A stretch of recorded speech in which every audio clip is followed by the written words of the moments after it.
something exciting and do something that I Yeah. was passionate about. And that was really the moment where I was like, okay, I think that I'm like sort of coming to my end. Now, I thought that I was going to finish out the season and then, kind of leave at the end of the season, but I ended up getting injured around winter time. And that was when I was like, all right, this is a good time to kind of call it quits. Yeah, yeah. Yeah. What were you doing as a professional dancer? Like, I'm sorry, I don't really understand. No, it's a very valid question. So there are ballet companies, and so most large cities have ballet companies. So I was dancing at Miami City Ballet for a little bit. It's like in Miami, it's a company.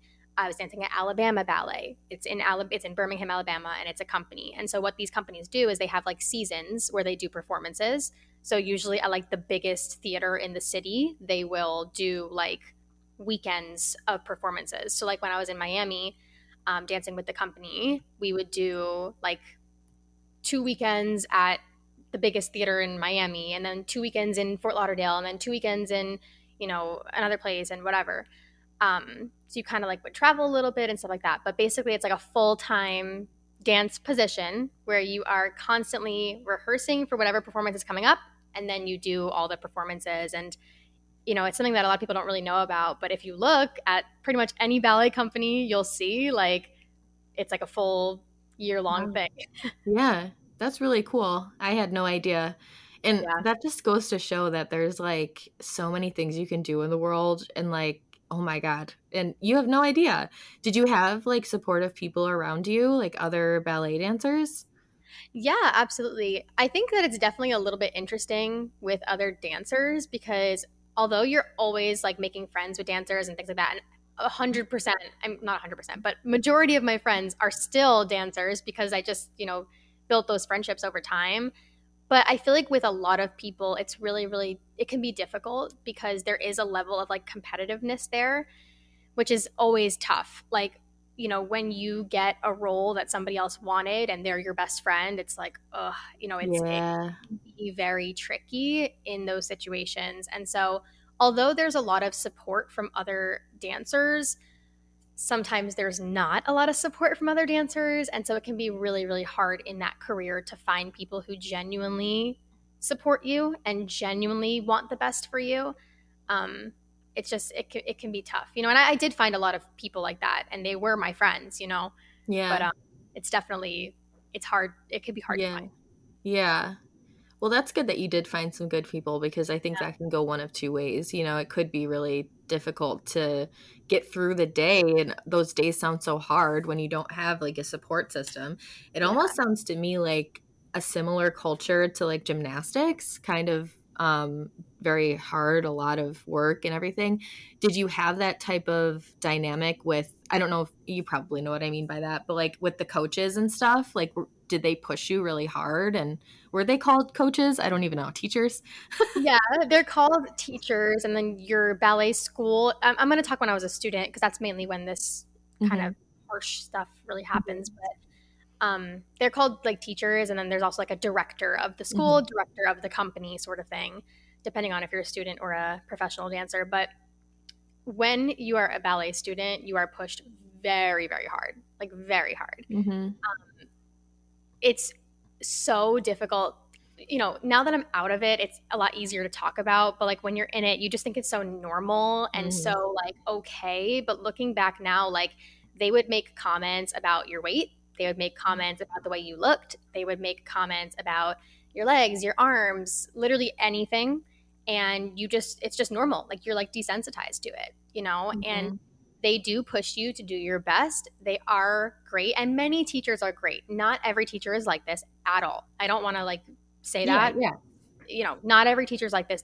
I've had some amazing teachers that wouldn't dare to say things like that, but a lot of them do, and a lot of us get very desensitized to it, and it just becomes normal. And looking back Mhm. now, out of that world, I'm like, a lot of the things that were said in front of an entire room of other dancers is really, really hard, especially when majority of these dancers are already insecure about the way that they look and are already trying to attain this perfection, this Mhm. perfection that isn't attainable at all. Mhm. It can be really, really detrimental to say like some of the comments that were said on a daily basis.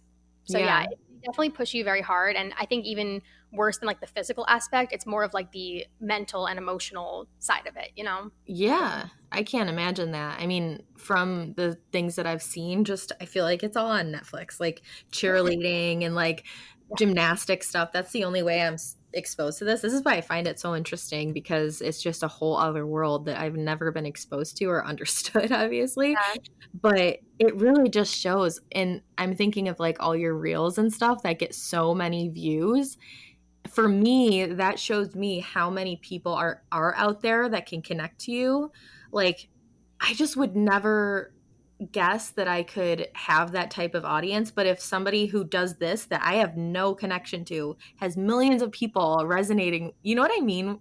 Like, it Oh, I just is so know. crazy. There's so many the world is so big and it's just so cool. It's so cool to see. You know what's like unique about the content that I create?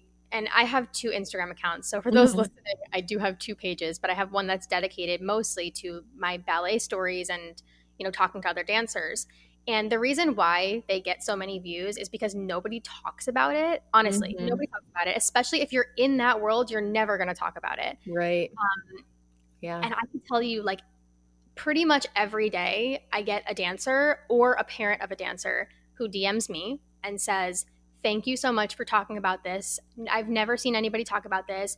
And then they share their life story, literally. And they're like, you know, I went through all of this and blah, blah, Yeah. blah. And like, I don't know what to do now and this and that. And it's really sad. Like a lot of times the DMs are too hard for me to read because, you know, as somebody who was in that world and now I'm not in that world, like I don't know all the answers and, you know, I can't help everybody, but you know, at least I know that it's resonating with people and that people are feeling seen and, you know, not so alone because I can tell you that not many people talk about this stuff at all. Oh, yeah. It's definitely really emotional, I can imagine. And that is interesting that it's not talked about in 2023. I just hate that, especially like the mental health side, I'm sure like is Yeah. what is really at the forefront of it. So, I mean, if anybody out there is having those struggles with that you might have had as far as like feeling really um how can I put this? Like almost your worth or your purpose is so intertwined with your body and what your body can do and what your body looks like. Like, is there anything that you feel like could have helped you that if it was told to you, or is it just something you have to work through? Like, what do you think? It's definitely hard. Um, Mm-hmm.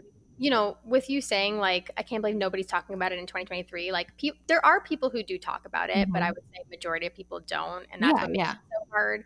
I think that if I really don't know. I think it's Mm-hmm. something that I've just had to work through for a Mm-hmm. lot of my life. And it's something that, you know, doesn't get fixed overnight. And a lot of these careers, and I'm not just saying ballet, it's in a lot of careers, especially when the career is dependent on your body, things like Mm-hmm. modeling, things like even Mm-hmm. like wrestling, Right. like all that sort of stuff where you're fluctuating weight and, you know, Mm-hmm. your body depends on the performance of whatever. It's really, really hard. And I think one thing that I always say that I wish that was provided is that I truly do believe that every ballet school should have like mandatory, like a therapist that comes and like each student has like an assigned day and like, Yeah. you know, whatever. I think that would be tremendously helpful because I can tell you that, you know, some schools that I had did have like a therapist or psychologist on staff, but you know, you'd have to like make an appointment and do the whole thing. And like Mm-hmm. nobody would do that because they were constantly terrified that it would get back to the director and, you know, Mm-hmm. oh, this person's going through mental health struggles. So, you know, I'm not going to cast them as whatever. Like everyone was Mm-hmm. terrified of that. So I think that one thing that I wish I could see in the future and something that, you know, I'm really passionate about is having more mandatory, like literally mandatory, like meetings one on one with the dancers to actually, hopefully, you know, help them. Because I Mm-hmm. know it's not just me at all who Yeah, went through similar definitely. things, especially as a kid, you know? Yeah. I feel like it's better to get to the root cause of like, okay, we need to destigmatize mental health. But in the meantime, I think that would be amazing to have those resources and to have the mandatory thing. Like, Yeah. ideally, that'd be great if nobody was worried about it getting back to them. And like, I'm sure people are like, oh, they won't find out. But like, it doesn't, there's like a disconnect there. And I think even when we're both saying like 2023, they're not talking about it, but they kind of are, there's so much more talk about mental health, especially with people we're losing every year. It's just horrible. But for some reason, it feels like we're just still in the same spot. Like there's Yeah. still stigma. It's still scary to talk about. And like in the workplace, which that is your workplace, like it's hard in general. And then knowing how mental health is part of your health. And as a ballet dancer, I just can see how that would be really difficult to kind of take that risk.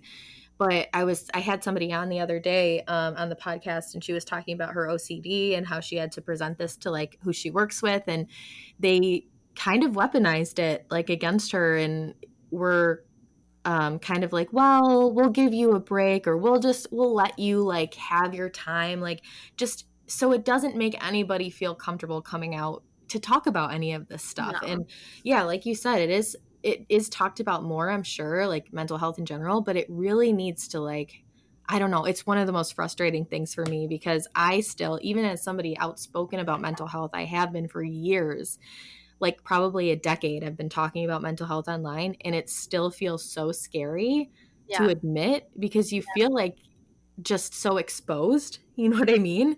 So, anyways, I can only imagine like all of the things that went into being a ballet dancer and the mental health, the physical health. It just sounds like so much. So, if you are ready, I'd love to talk about when you decided to make this career shift and why did you decide to go into advertising for school? Like, was something interesting to you through ballet or was it just out of nowhere? It's actually a really, really funny story. So, specifically with school, I like to think of my experience with school and my now experience with my career as like totally different reasons why I started. So, Okay. my school, it's really bizarre, but again, my mom was very big on you should get a degree just in case, you decide not to do this forever. And I was very much like, "Ugh, whatever, I'm going to do this Right. forever, but I'll make you Mhm. happy." So I, was looking with her through the list of degrees that were through this online university. I graduated from Florida International University, which is in Miami, but they had like an online Mhm. program. Mhm. Um, so I was looking through all the degrees that I could possibly get. And I was like, you know, a lot of my life, I thought that I would be a teacher. I would Mhm. love to be a teacher, but then I kind of went the ballet route. So I was like, why don't I be a teacher? But then, my mom was like, well, you're going to have to like do like internships and like be in a Mhm. classroom and all that stuff. Like, do you want to do that? Because if you do, you're probably not going to be able to do ballet. And I was like, Mhm. okay, fair, like good point. Right, And I was right. like, I could be a therapist. And then I was like, Yeah. well, thing applies, you kind of Mhm. can't really do that. So we found a major. It was called Public Relations, Advertising, and Applied Communications. And there was like different directions you could go in. And one of them was like social media and e-marketing. And she was like, why don't you try this? Like, you always love posting your little videos. Like, just try. And I was like, okay, fine. So I like declared that as my minor.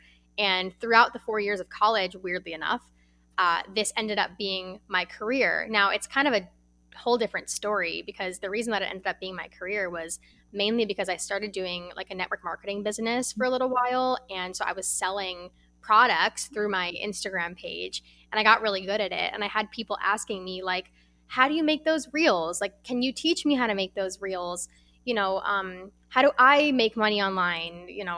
Things like that. And I was like, okay, clearly I am good at this. And so I started to like teach more people how I was doing what I was doing. And that's sort of how I ended up in my career. But it's kind of just ironic that I already was doing that. I guess they are related, but it's just funny. To me, it feels like two different stories. It's like I Yeah. just did that as my degree because I was like, let me just, I have to go to college, whatever. And then I ended up doing it my full time for my career. Yeah, that's so cool. I feel like that's part of everybody's story. Like right now, you look back at yourself 5 years ago and you would have no idea where you would be right now Yeah. because these things just come out of nowhere. So right now, like we can be like, "Oh, I want to be here in a year, but I don't see how that can happen." you have no idea the things that I'm so passionate about this, as you can see. But like, it's just so cool to me that like literally anything can happen. Like, I Yeah. think about that all the time, day to day. I'm like, okay, I didn't see this coming, like, or I didn't see this coming. Like, even just you signing up for the interview today, like, we're going to talk about certain things, those things